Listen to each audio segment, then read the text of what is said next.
Good morning. My name is Lisa Daisel. I'm from the Unisa Directorate, Counselling and Career Development.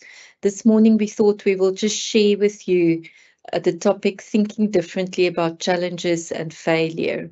With me, I've got my colleague, Dr. Korisang, and she will share some ideas about how we can think differently about challenges and failure in terms of our studies.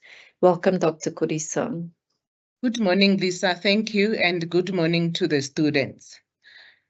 We are now going to have a conversation about thinking differently about challenges and failure.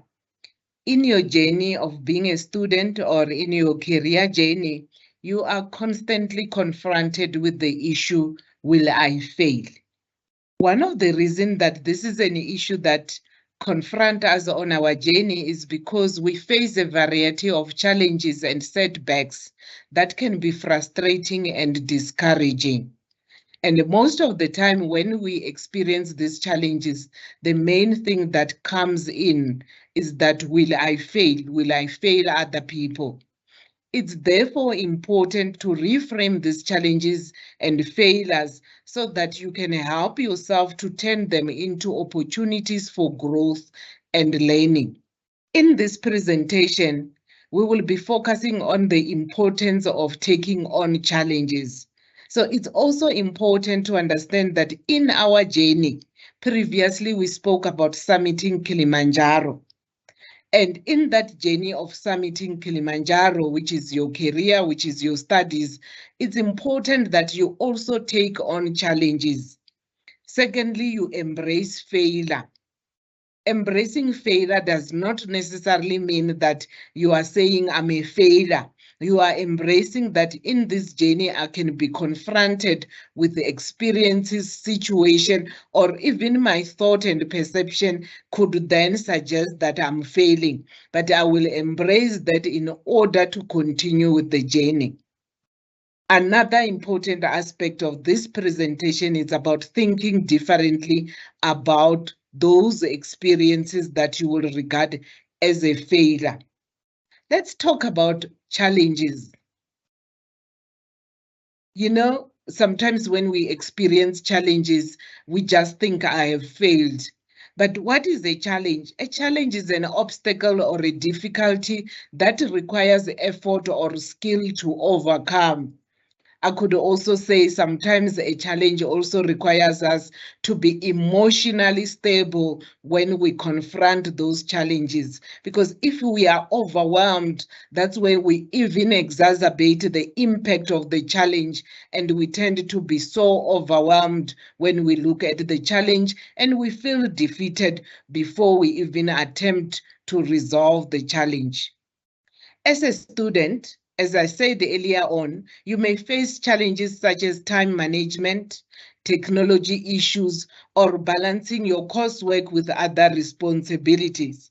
Since we stay in South Africa, I could also imagine one of the biggest challenge all of us, you as a student, you are confronted with is the load shedding. This impact on the network, sometimes you run out of gadgets, network are impacted, you don't have network, or your batteries is low and you need to submit assignments. Even sometimes you don't have light to be able to study. Challenges can be related on how we connect to others, at home, at work, at university, at church. Sometimes when I talk to people, I always said, remember there is a particular way where how you are wired as a person, and how you are wired impacts on how you look at things, how you resolve problems, your academic problems, as well as your interpersonal problems. So as a student, you may also experience challenges regarding how you relate to your studies. You know, some of us, as we think about our studies, we are constantly thinking, I will fail. Some of us, we are thinking, I will pass. Some of us, we are thinking, it's difficult. Some of us, we are thinking it's easy. Some of us, we are thinking, I don't understand that. You must remember all those thoughts.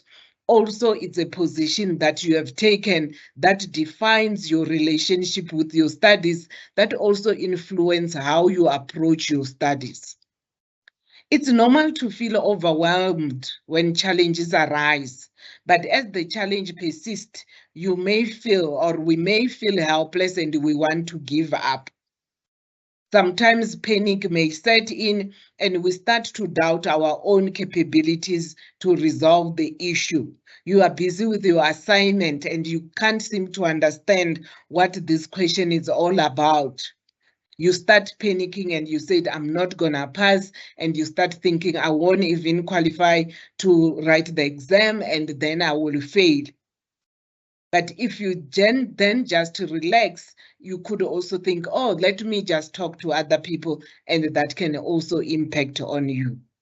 So I was just talking about ineffective ways of thinking about challenges.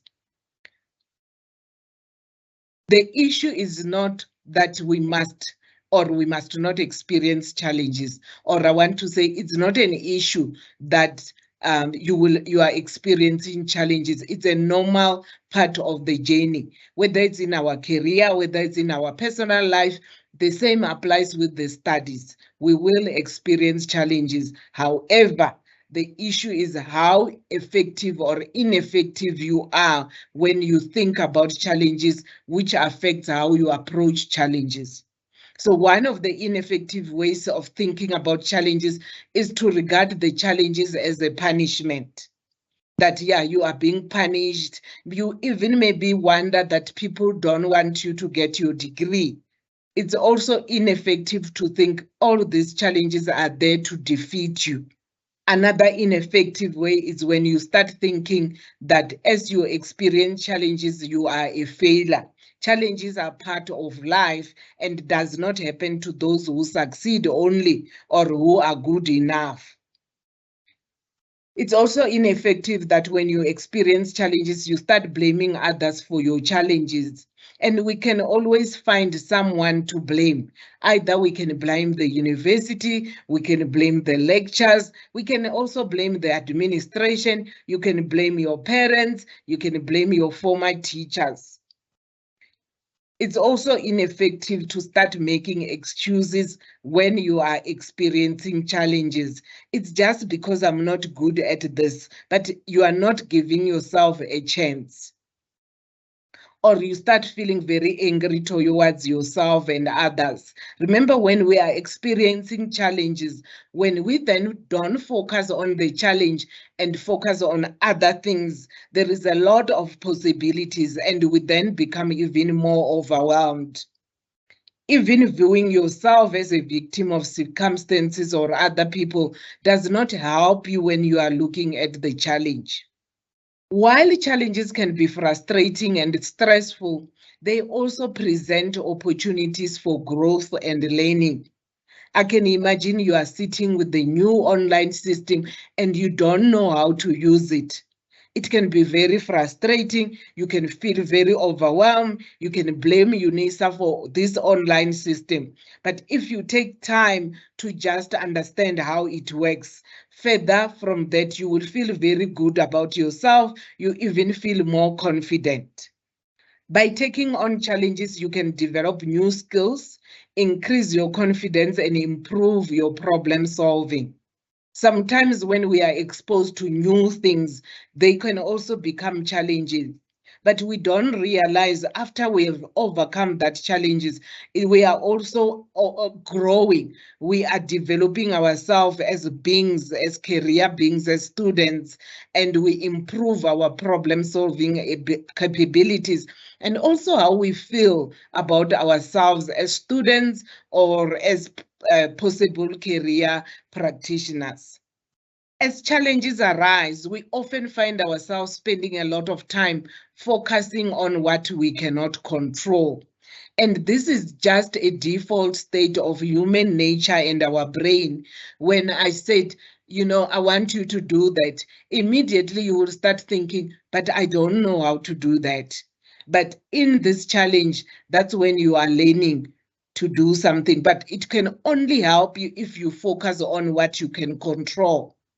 In most cases, we then move our focus on what we cannot control. Therefore, we shift our focus to appreciating the things we can control.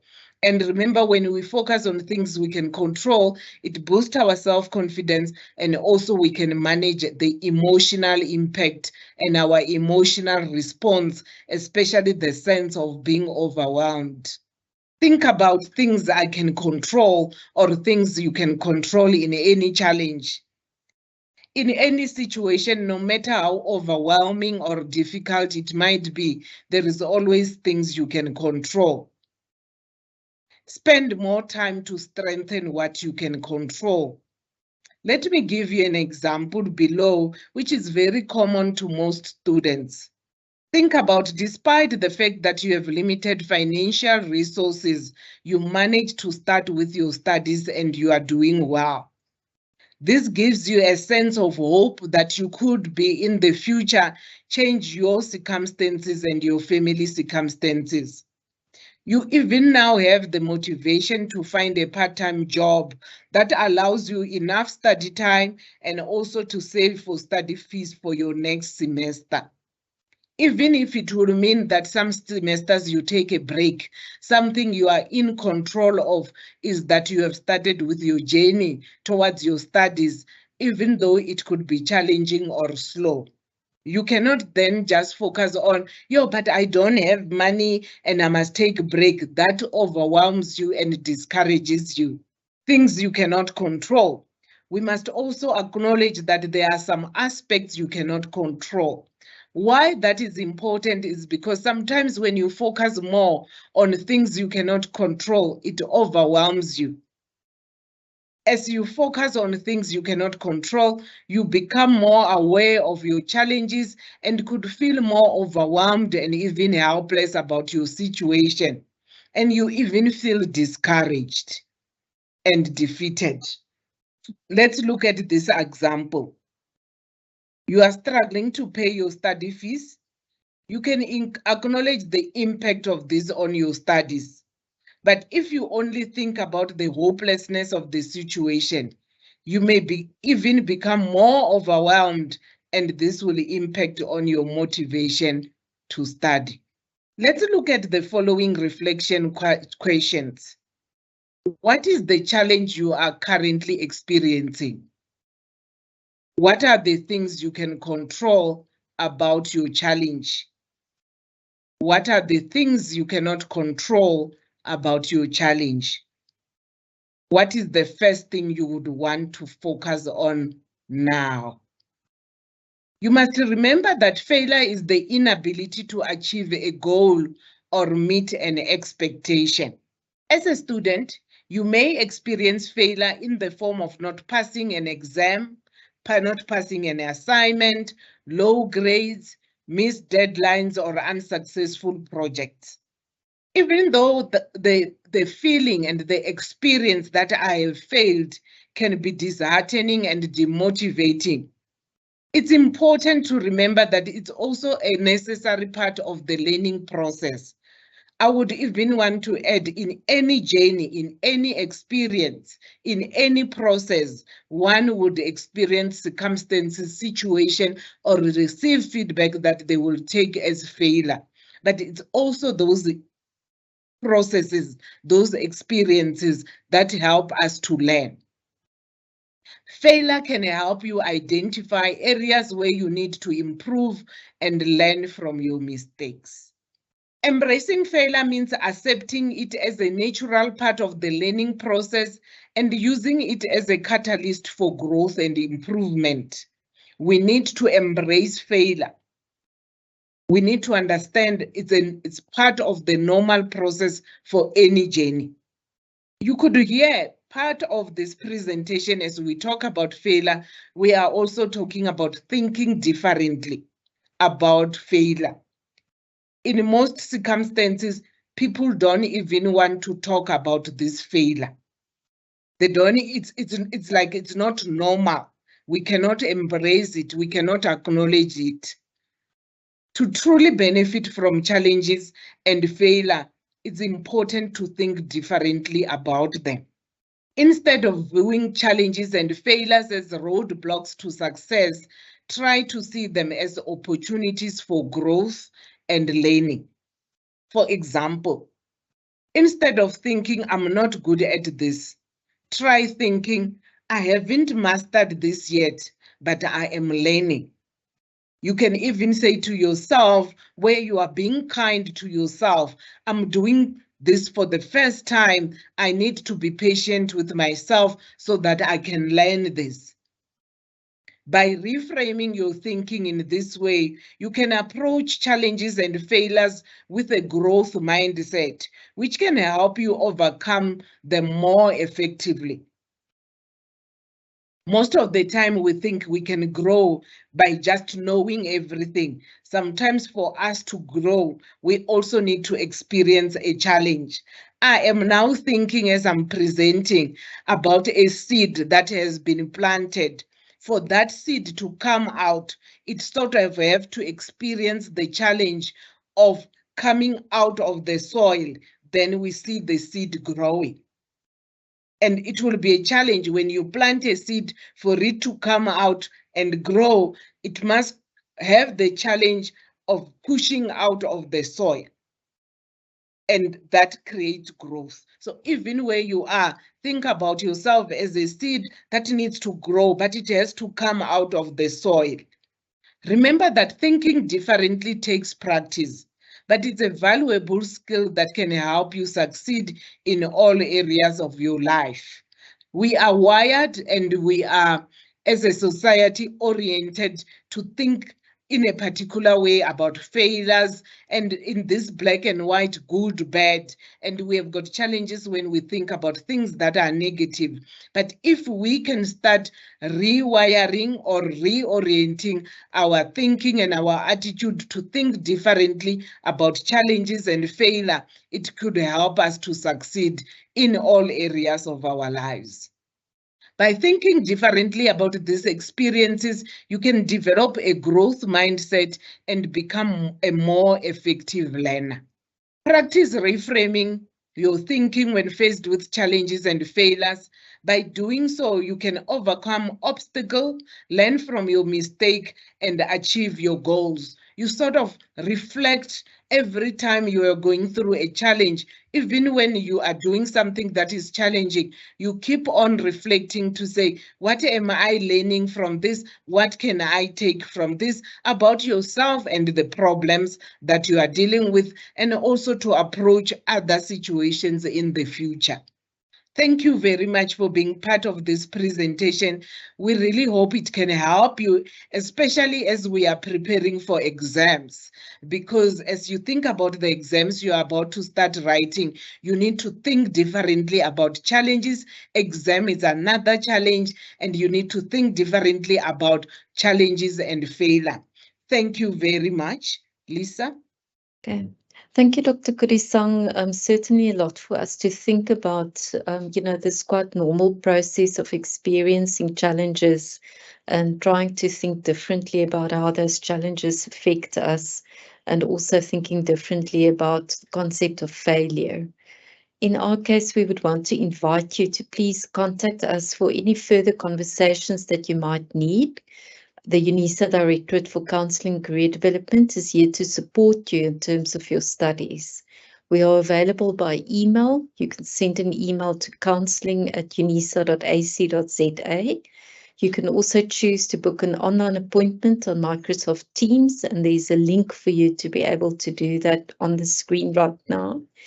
You can also contact a counsellor at the Unisa Regional Centre closest to you if you wish to make an appointment for a face-to-face session on campus. And on our website at www.unisa.ac.za/counselling, there's a lot of information about managing your studies, your career, and your personal development that you can explore and see which parts of it you would want to use. Then also on our YouTube channel at www.youtube.com/Unisa Careers, you can go and watch recordings of many different sessions or presentations that we've had about topics related to managing your studies more effectively. Thank you very much for taking the time to attend or to watch this presentation, and we wish you all the best in your studies. And please don't forget to contact us should you need to have a further discussion. Thank you.